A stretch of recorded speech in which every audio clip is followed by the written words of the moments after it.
ছুটির দিনে বাজার দরের খবর জানাতে চাই। বিষয় জানাতে চুয়াডাঙ্গা থেকে আমাদের সঙ্গে সরাসরি যুক্ত হচ্ছেন রেজাউল করিম লিটন। লিটন,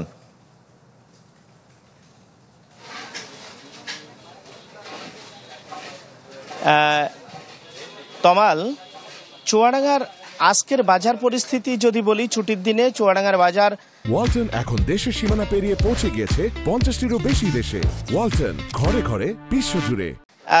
যে আপনার আগে যেমন ছিল, অর্থাৎ এখন থেকে 2 সপ্তাহ আগেও যেমন ছিল, সেই রকমই রয়েছে নিত্যপণ্যের বাজার। বাজারে কিন্তু কোনো পরিবর্তন নেই। সবজি বাজার ঊর্ধ্বমুখী। 1 কেজি মরিচ বিক্রি হচ্ছে 150 টাকা, আর যেগুলো উঠতি সবজি, শিম, মূলা, এগুলো বাজারও কিন্তু অনেক ঊর্ধ্বগতি। শিম বিক্রি হচ্ছে 100 টাকার উপরে, পেঁয়াজ 75 থেকে 80 টাকা বিক্রি হচ্ছে, আর রসুন বিক্রি হচ্ছে 100 টাকা কেজি। শুধুমাত্র আলুর দামটা স্থিতিশীল আছে, আলু 20 টাকা কেজি দরে পাওয়া যাচ্ছে এখনো। এর বাইরে আপনাকে যদি বলি, চালের বাজার মোটামুটি স্থিতিশীল আছে, কিন্তু আটার বাজার বেড়ে গেছে। আটা প্রতি কেজিতে 10 টাকা বেড়েছে।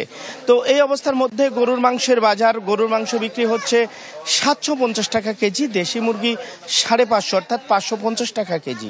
মাছের বাজারও এখন বেড়ে গেছে। তো সব মিলিয়ে মানুষের আসলে বাজারে আসলেই মানুষ চরম আকারে অস্বস্তিতে ভুগছে, তাদের বাজেট ফেল করছে। ক্রেতারা বাজারে আসার পরেই তারা বাজার করতে গেলেই তারা বলছেন যে তারা যে বাজেটে বাজারে আসছেন সেই বাজেট কিন্তু তাদের কুলোচ্ছে না। তো এই অবস্থা বাজারে। আগামী দিনে যে শীত আসছে, শীতের শুরুতে যদি সবজি একটু কমতে থাকে, উৎপাদন বেড়ে যাওয়ায়, তখন হয়তো স্বস্তি ফিরবে বাজারে।